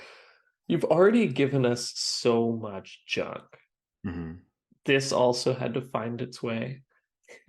Yeah. Like, and this is specifically the one that's like there are Cheerio decks in historic, and Cheerios is talking about 0 mana artifacts. So there are Cheerio decks in historic that care about just like having a lot of artifacts, playing them as fast as possible, using the scissors to get them up, all that kind of stuff, like in Soul Artifact or those types of decks. Yeah, they're Explorer decks, and this card should have been an Explorer anthology card because it goes into Historic. his. What did I say? Oh, I said Explorer. Sorry, Yeah. historic. This should be a historic anthology card going into historic because that's where they actually play this card. It doesn't Yes. belong in ours. Um, but it is it's like a slap in the face. You could do this in an afternoon. Like add this card in an afternoon. Who cares? Yeah.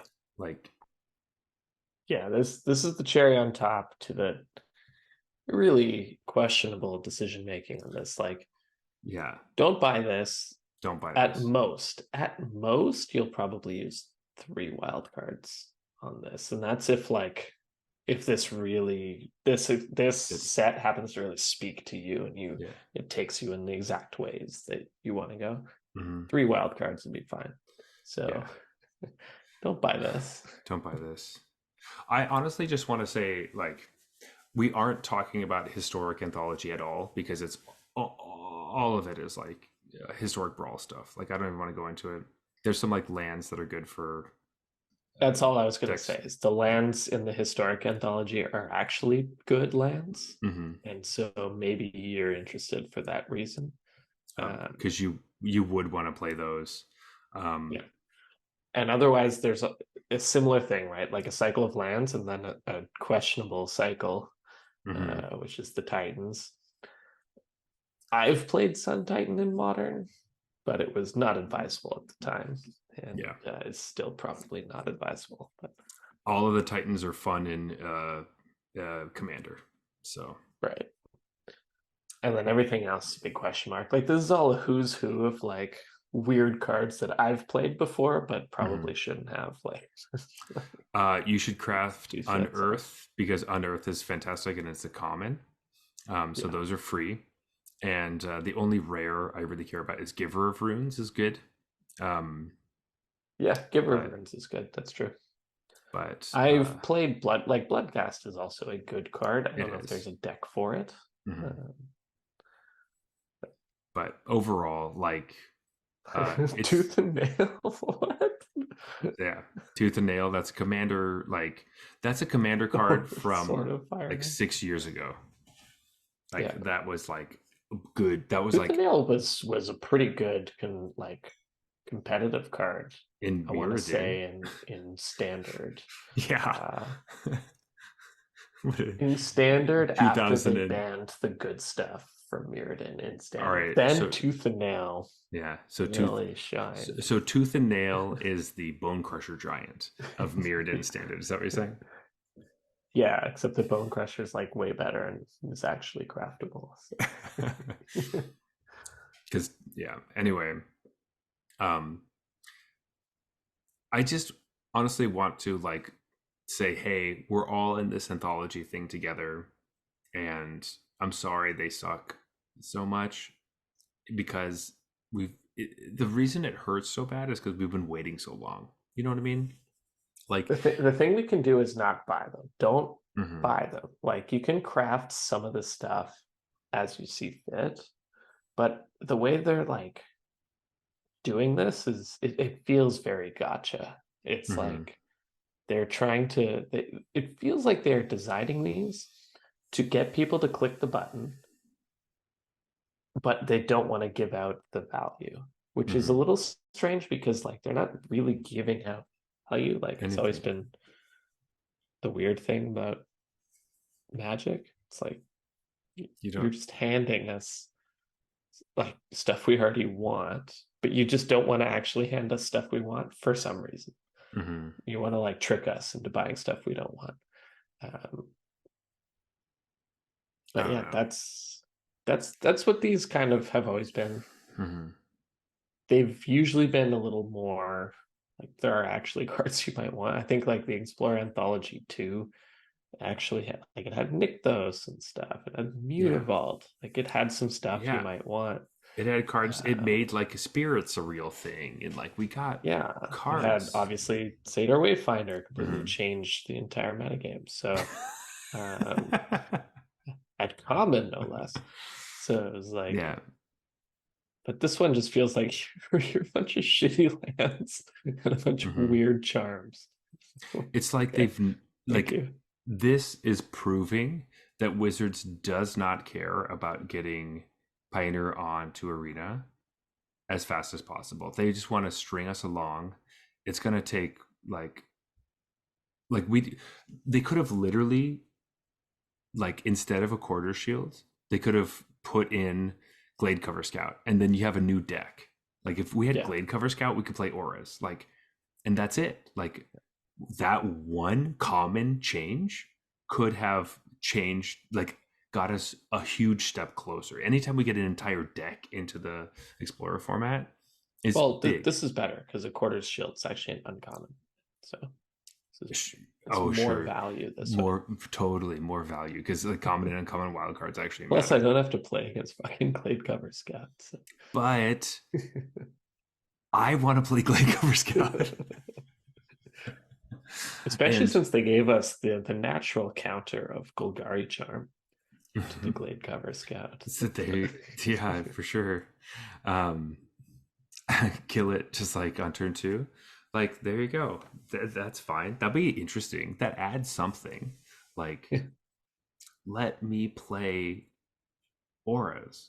Let me play Pioneer on Arena. Like, try to make it happen soon. It just seems like they don't care. Like, they're not interested in And I feel it. like that is reflected partly in the fact that there are like two cycles as well. It's like half the Mhm, cards in this fucking thing are just from a cycle. mhm. And that kind of feels lazy to me. It's just like, Yeah, oh, I don't know, like just throw in a cycle.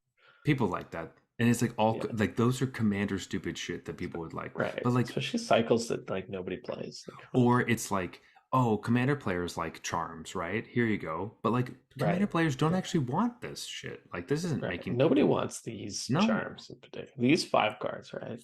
It just feels like an afterthought or So then the question I have as we go into the end of this episode is, are they going to give us another Explorer anthology soon after with the other five charms? The ones that might actually possibly do something? So, like, do we have hope that there's going to be an Explorer Anthology 4 in September or October? Like, will it oh come no, that I fast? like Is it going to I take think till they'll just January? yeah, I think they'll milk it. Yeah. It To just. me, that's what this says. This is Mhm. like, hey, dude, like, get the hint, guys. We gave you the fucking like battle for Zendikar land cycle. Mhm. We don't care. It's like, at least it wasn't the fucking snarls from like Innistrad or whatever, but Can like, you imagine? oh god. Wait, did we already That's in the next one. did we already get those I from the maybe we already got those from the Innistrad sets? from Innistrad Yeah. Remastered, yeah, we have those. All right, never mind. So we already have those. That's why But it wasn't those. yeah, because otherwise it would have been.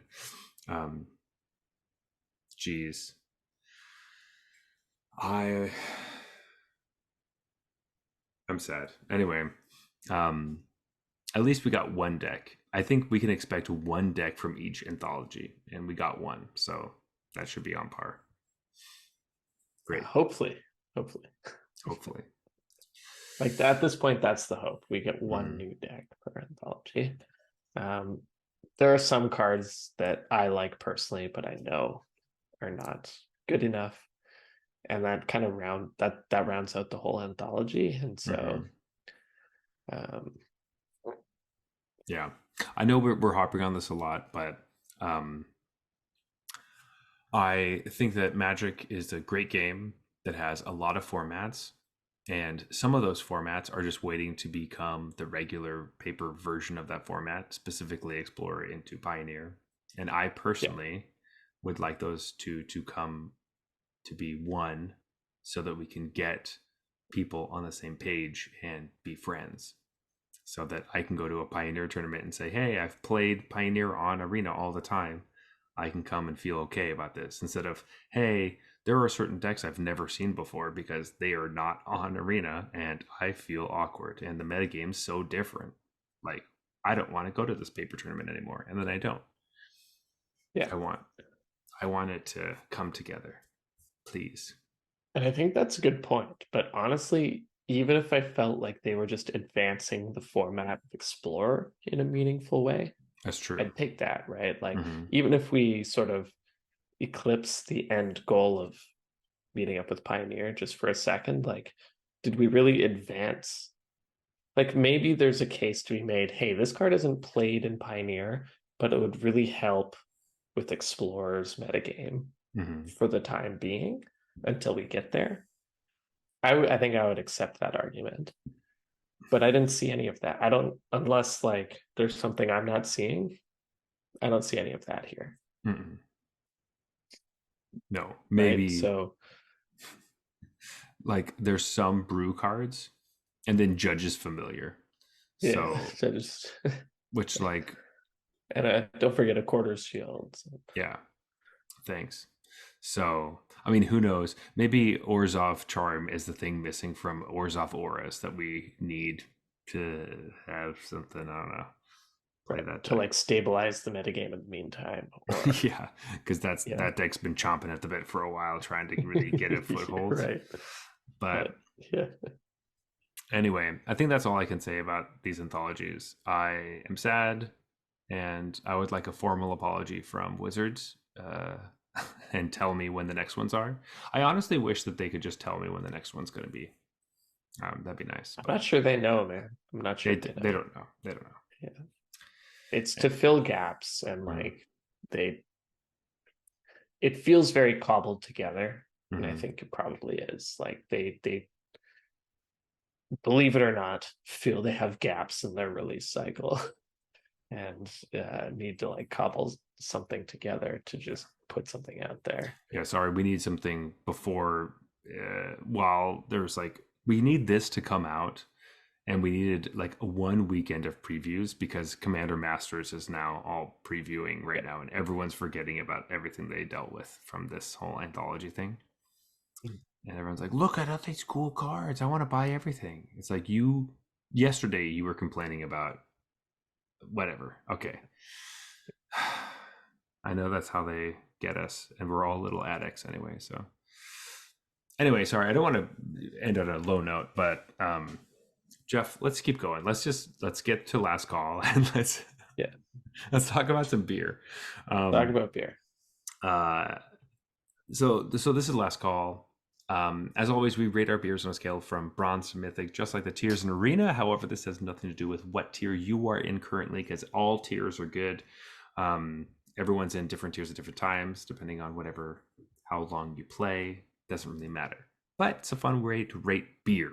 With that being said, bronze beers are trash. They're horrible. You don't drink them. You spit them out. You can't finish them. Um, they're disgusting. Silver beers are just uninteresting. Macro brews will find their way into this category. Silver beers are fine, but you wouldn't really drink them again. Solid is they're good. You will drink these again. You need And platinum? by solid, I mean platinum. Platinum Because, is solid. yeah, there you go. Diamond beers are exceptional. You love these. You drink them often. You show them to your friends. And Mythic, these are the best of the best. You would recommend these to anyone who will listen. Mm-hmm. All right, Jeff. Do you have your pick for this evening?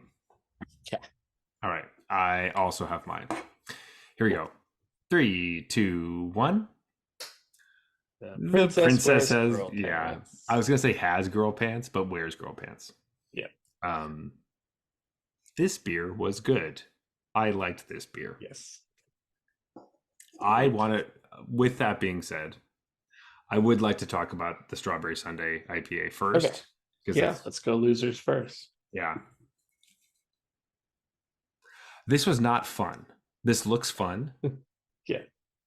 It looks like it goes in theme with the summer. It's very Barbie. I'm It very, is. Yeah, that's yeah. true. It looks like that.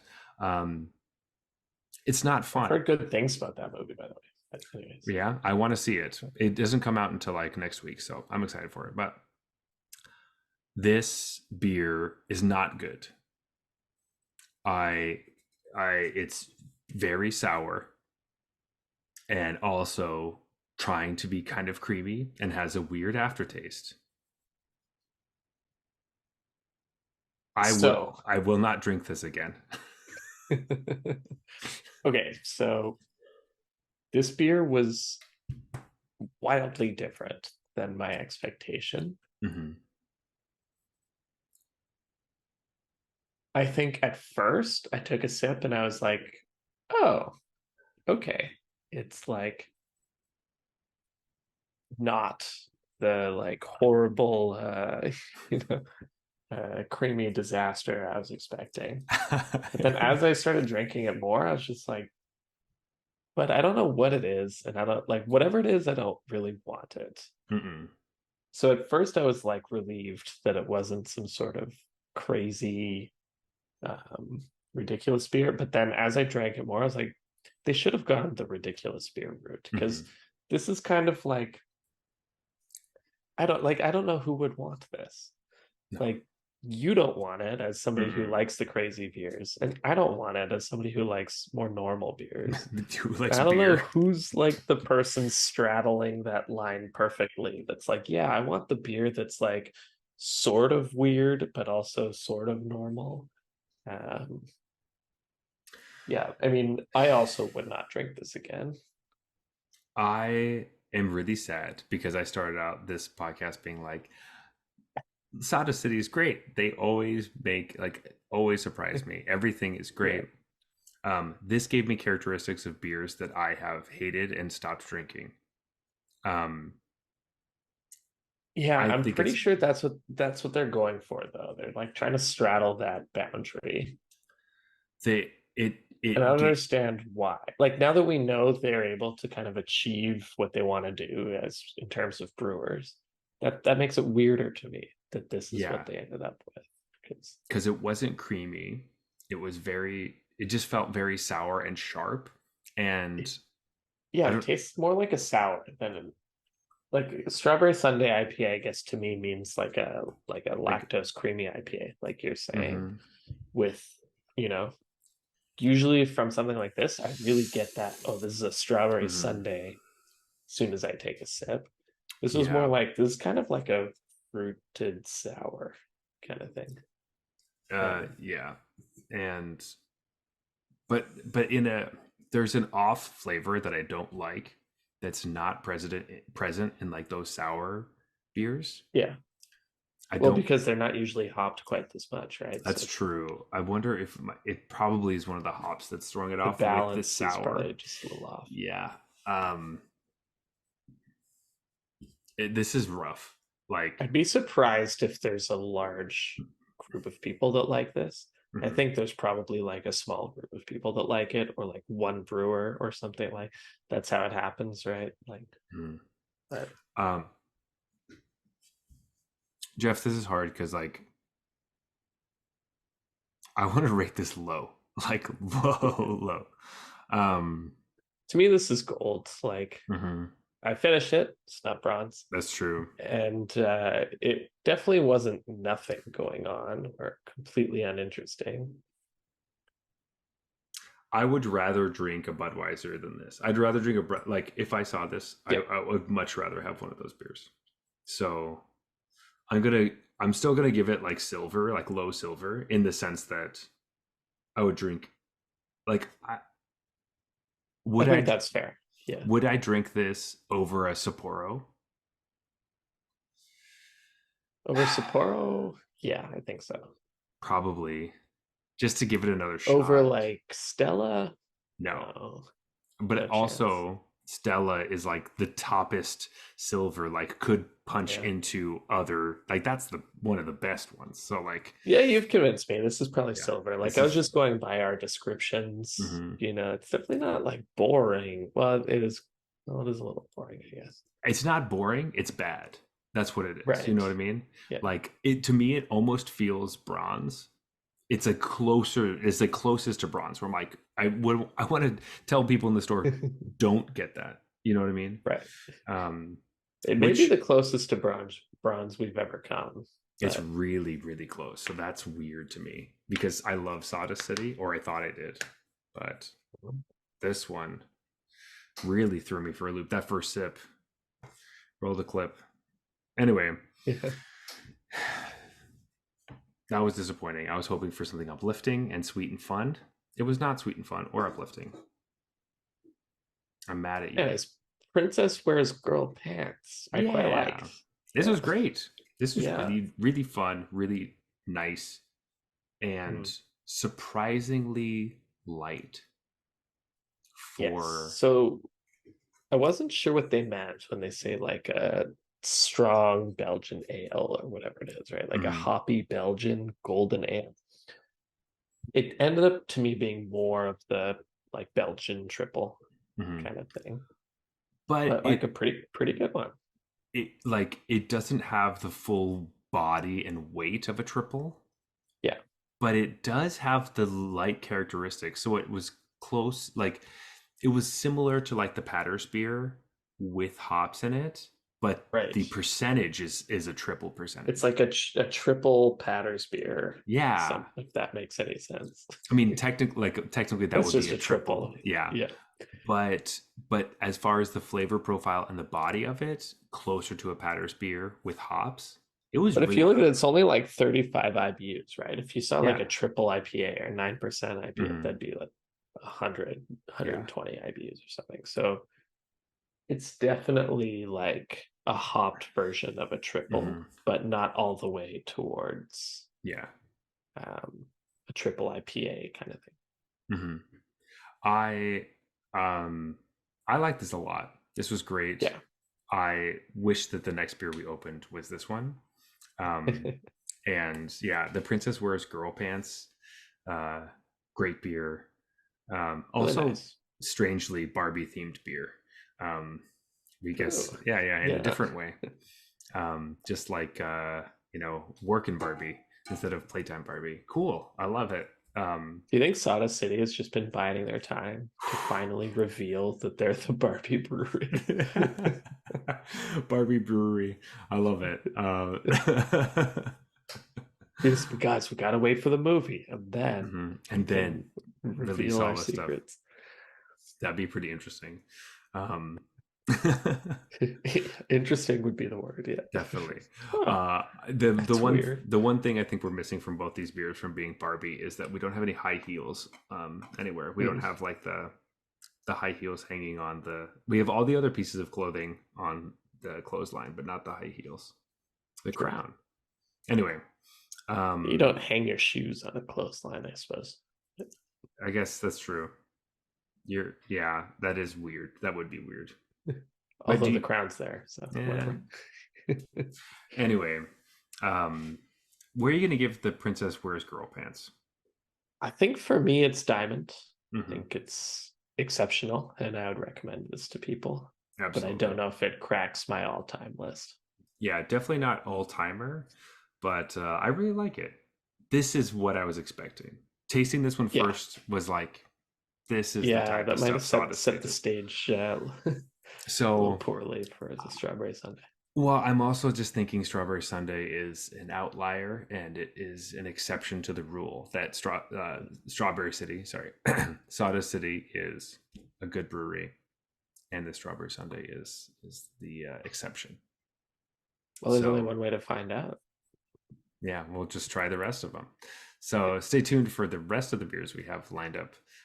We have some weird ones still. We did not try to go easy on them. So we picked the ones that could easily be bronze. I think Yeah, at this point in the podcast, we're almost looking for bronze beers. And like, I right, want this to be good, but if it's bronze, I want to rate something bronze. right. We need to rate something Mhm. bronze.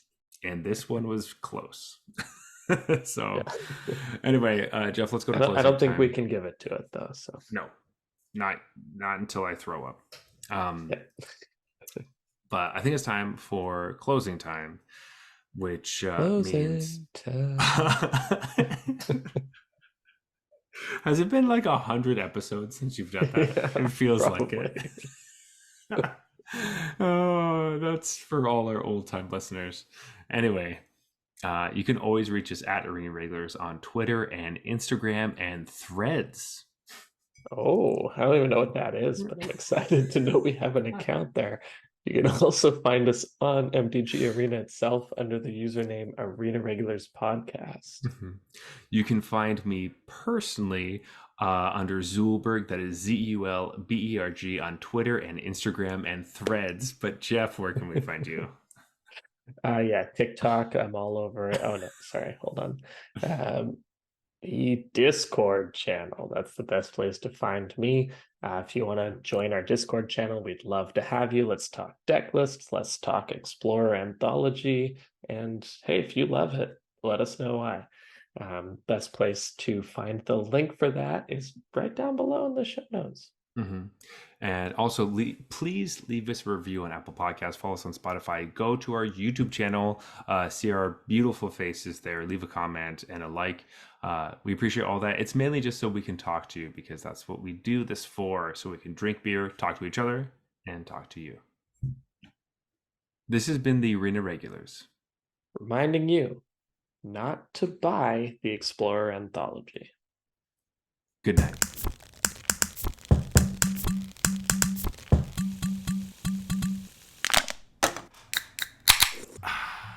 All right, that's fine.